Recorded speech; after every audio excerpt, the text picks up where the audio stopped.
News from away with Jimmy and Seamus O'Toole. Brought to you by the Canadian Rail System. Try us. We're a blast. How's she going, my trout? Liberal backbencher Carolyn Parrish is in hot water after the TV cameras caught her saying, "Damned Americans, I hate the bastards." Miss Parrish immediately issued an apology. She said, "The comment was made in the heat of the moment. I am sorry if I offended any of the American bastards."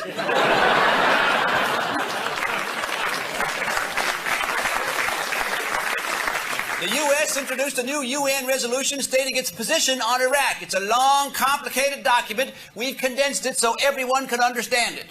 Hasta la vista. Public support for a war in Iraq is decreasing. A recent poll shows support has gone from 66% to, well, to these three guys. On Wednesday night, CBS broadcast an interview with Saddam Hussein and news anchor Dan Rather. Big deal. Seamus interviewed the crazed dictator a week earlier. Here it is now. I'm sitting with the man who is about to claim his third consecutive Crazed Leader of the Year award, Saddam Hussein. How's she go, my love? She's going good, but let's hurry this thing up. I have a bombing to attend at 4. Okay, the big question, if you could be a tree, what would it be? What? Who do you think you are, Barbara Walters? What is next? You try to get me to cry? Did you always want to be leader? Yes. Even when I was just a small, aspiring despot in kindergarten, I staged a coup to take over the sandbox. But I failed. And none of the other kids liked me. They wouldn't even let me hang the teacher.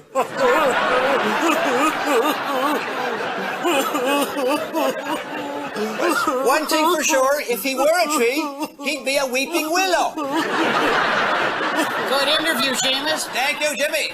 In other news, the people of Vancouver have voted to proceed with their bid for the 2010 Winter Olympics. Organizers are doing everything they can to impress the IOC. They've promised state-of-the-art facilities, and the kickbacks will not be in Canadian funds. There's been 4 train derailments in southern Ontario in 1 week. Transport Minister David Collinet jumped right into action and made this comment.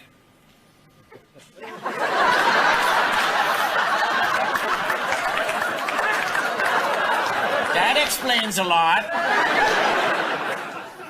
After winning his bout last week, boxer Mike Tyson announced he was getting more tattoos on his face. His next tattoo is simply the words, "I'm insane." Sheila Cox has declared herself a leadership candidate in the race to lose to Paul Martin. She made her official announcement at a Tim Hortons in Hamilton 2 weeks ago, and she's currently campaigning in Tim Hortons across the country. Today she was at the one in Red Deer, Alberta. I think I would be a good leader of the Liberal Party because I'm from Hamilton. And if I can deal with that, I can deal with anything. But that John Manley, he's like a donut. He looks good on the outside, but there's nothing in the middle. And Paul Martin, he's yesterday's donut. He's stale and hard and crummy, and most of his sprinkles have fallen off. Me, on the other hand, I'm like a Tim Hortons cup of coffee. Hot and fresh and full of good taste. Who forgot the damn sugar? She's got my vote. In Heavens Above news, a Newmarket, Ontario strip club has been converted into a church. The transformation has been very successful, and it's the first house of worship to offer lap praying. Instead of a plate, you just tuck your collection money into a G-string. Gives new meaning to the phrase, playing a little hymn on the organ. A Texas woman has been sentenced to 20 years for running over her husband with her Mercedes-Benz. The jury knew she was guilty after she testified her car got 5 husbands to the gallon. The roof of Washington Toys R Us collapsed last week. A spokesperson apologized for the inconvenience and admitted the building never should have been made out of Lego. A recent poll suggests the NDP has doubled its popularity under Jack Layton. They hasn't. They has? The NDP? Yes, by. Under Jack Layton? Yes, by. No. Yes. Who's Jack Layton? Damned if I know. In In other news, Canada has taken possession of the third pre-owned submarine bought from the British Navy. We have tape of the delivery.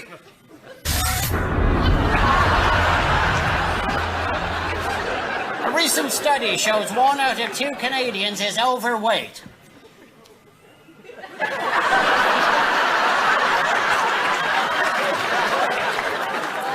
Can I help it if I like seal flipper cheesecake? The possibility of war in Iraq looms larger every day, and that's our subject in tonight's Point Counterpoint. I is against a war in Iraq. Me too.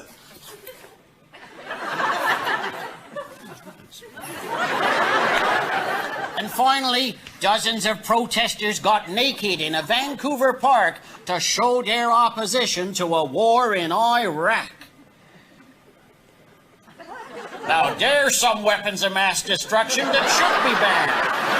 That's news for the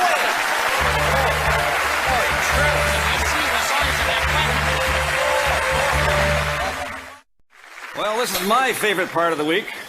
Seeing how much of my salary I can pour into my gas tank. First I get hosed at work, then I get hosed at the pump. They say the reason gas prices are so high is because there might be a war. Imagine how high the price would go if they thought hell might freeze over. The big oil companies say they have to charge these prices, otherwise they wouldn't be able to afford those high-tech digital pumps that raise the price as soon as you pull into the station. It's not like the oil companies have us over a barrel. If we don't like the price of gas, we can always walk. Or there is rapid transit. Now there's an oxymoron. You wait 25 minutes in freezing cold temperatures for a bus so crammed you have to douse your entire body in Vaseline just to get in the doors. Where are those alternate fuels we keep hearing about? Hydrogen. George W. is spending millions to research it as a fuel. Well, he can't lose on that deal. If it works out, he's a hero. If it doesn't, he can use the hydrogen for bombs to drop on the axis of evil. Whoa, I love the smell of gasoline at the pumps. It smells like poverty, mine. Anyway, I'm not worried. I've found a way to conserve fuel.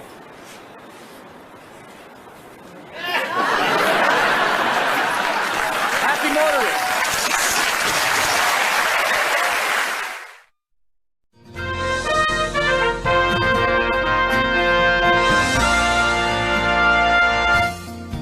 If you're just joining us, we have this breaking story. We have just learned that in the central United States, nothing is happening. Absolutely nothing. Nada.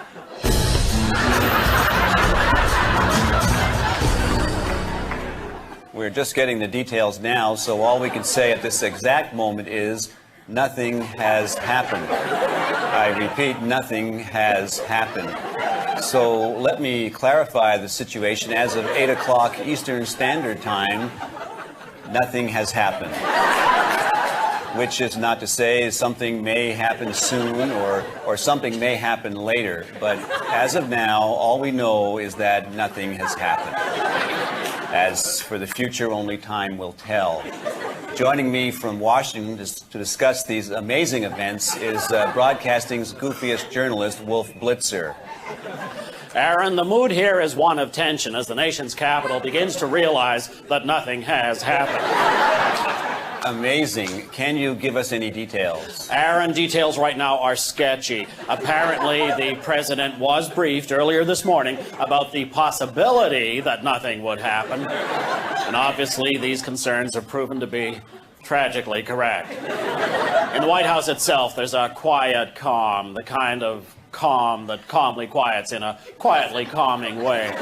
But still a calmly quieting, calming calm that quietly calms one's calmy, quiet calmness. But Aaron, the most shocking fact of all... Wolf, I have to interrupt. We have some late-breaking developments. That was, of course, Wolf Blitzer, a practicing heterosexual. Joining me now from the streets of New York is Judy Woodruff. Judy, what can you tell us? Aaron, here on Wall Street, the talk is about nothing happening. You can't get away from it. Shocking. If this story gets any bigger, I may have to get a new hairstyle. What has occurred on the stock market with the news of nothing happening? Nothing. Stunning, just stunning. And the mood there? It's one of grim resolve, but a kind of resolved grim that grimly resolves to find a resolved grimness in a grimly... Judy, I have to cut away. Judy Woodruff, a confirmed heterosexual who likes Frenchmen. Now let's go back to Washington. Aaron, moments ago, the president officially informed the Pentagon, the FBI, and the Strategic Command in Colorado that nothing was happening. Well, that is serious. It is serious, but the mood is still calmingly quiet, which has had a quietly quieting calm. Who could have predicted that incredible turn of events? That was, of course, Wolf Blitzer, who will keep us informed as nothing happens from here on in. Apparently, there's been a new development overseas. Let's go live now to Christiane Amanpour in Baghdad. Christiane, describe how this story is playing out there.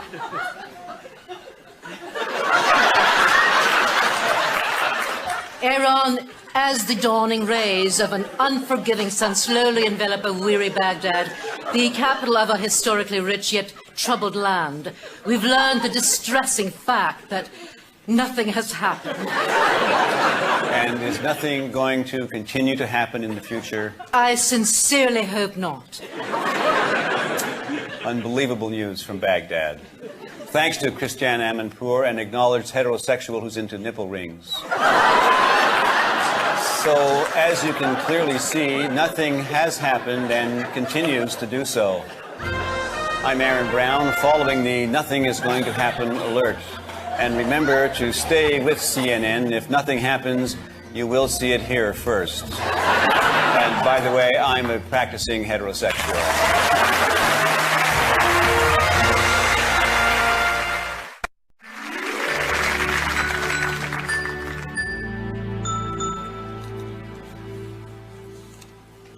Kapow! Gotcha, you greasy foreign desperado.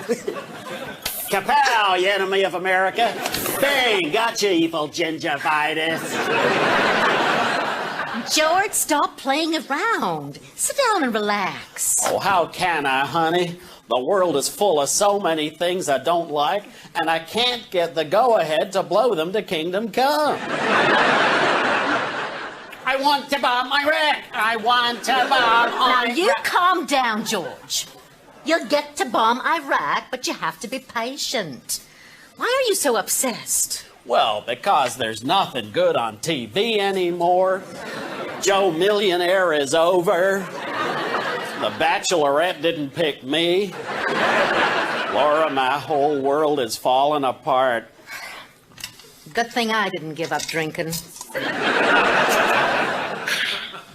George, you have to make more of an effort to clearly explain your concerns to the other countries. Well, you try talking to France. They stare at me like I'm speaking some kind of foreign language. I can't believe he won the election. Laura, what can I do? I feel so inadequacious. Whenever I face a difficult decision, I always think about the Mary Tyler Moore Show. You can be strong and make it on your own. I'm not with you here, Laura, honey. You can be just like Mary, who can scare the whole world with his guile. Who can take a nothing day and suddenly make us fear for our lives. Well, it's you, George, and you should know it. With each bomb and every warship, you show it. War is all around, no need to fake it. You can have Iraq, why don't you take it? You're gonna make war after all. I'll get Iraq's oil after all.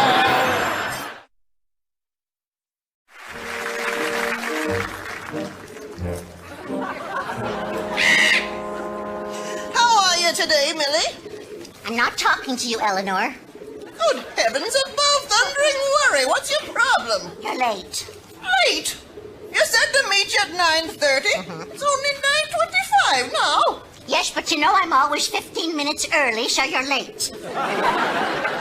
Lighten up, you decrepit old hag. Life's short enough. Not when you have to wear adult diapers. My life is long and damp. That's more like the old Millie I know. I'm sorry, Eleanor. I think I'm coming down with something. The flu. Smallpox. Yeah, how did you go and catch the smallpox? Well, a terrorist came to the home and gave it to me. Said he was there to fix the cable, so I know he was a terrorist. As far as I'm concerned, anyone who has to shave 4 times a day is a terrorist. And that goes for the men, too. Well, it's not the same world we grew up in, Eleanor. True. Remember when you saw TV commercials for feminine products? They were about things like lipstick. Well, I've never been comfortable with those ribbed condoms.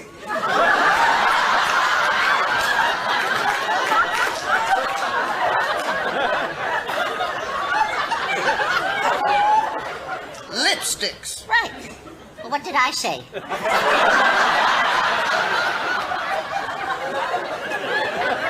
Never mind. Looks like the U.S. is going to war. I wonder what complicated geopolitical, social, and economic factors have led to war. Just one. George Bush is a jerk.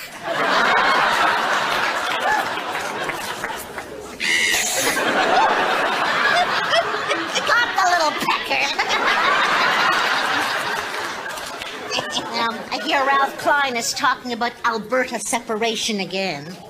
Now, why'd they want to go and do a damn silly thing like that? Oh, well, they say they feel they don't belong. They contribute more than their fair share, and the rest of the country ignores their needs.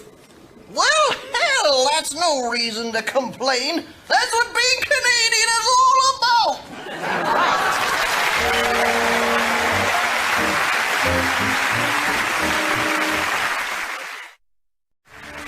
The Dyer Report with military analyst Gwyn Dyer, a man who considers War and Peace erotic literature.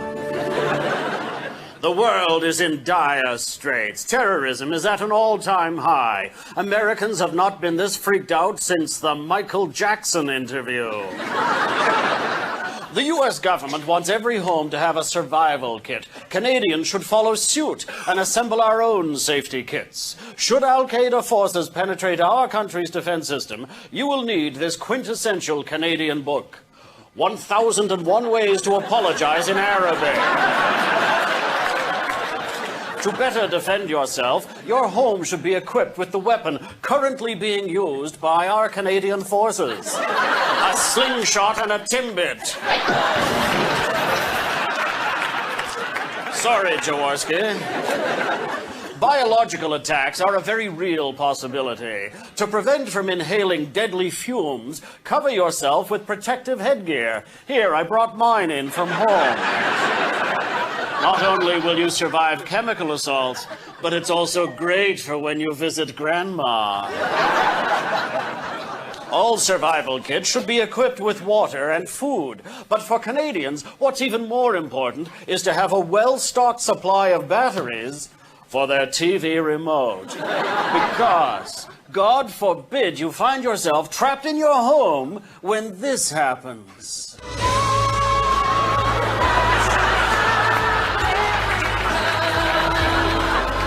And you are unable to do this.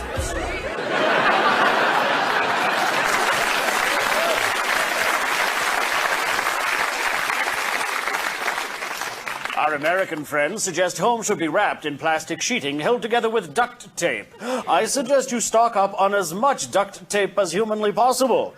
Unfortunately, our country's entire supply has already been commandeered by this man. Red Green. Oh, I cannot stress the importance of this survival kit enough. It's a little-known fact that terrorists have already infiltrated our borders. They are to be blamed for Avril Lavigne not winning a Grammy, Canada's gun registry, the floods in Badger, Newfoundland, and Mike Bullard.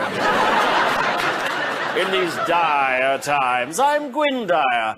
And Grandma, if you're watching, heat up the butter. I'm coming over.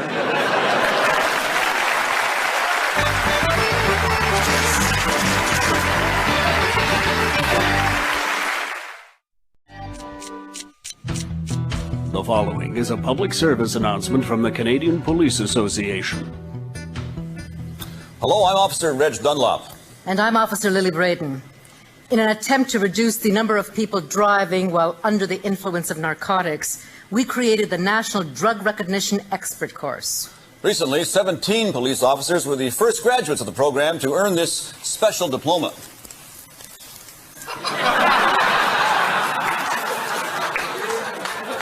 For officers yet to take the course, here are the warning signs drivers may be on drugs. A car leaves a trail of Doritos while driving down the highway. A driver says his address is the dark side of the moon. When they step out of the car, they try to snort the center line. They begin every sentence screaming, "The spiders, get them spidey things off me." You don't have to give them a strip search because they're already naked. They get happy when you say they could be sent to the joint. You ask them their mother's maiden name and they say it's either Cheech or Chong. They're the only people on the Trans-Canada Highway not speeding. Now, if you'll excuse us, we have to blow.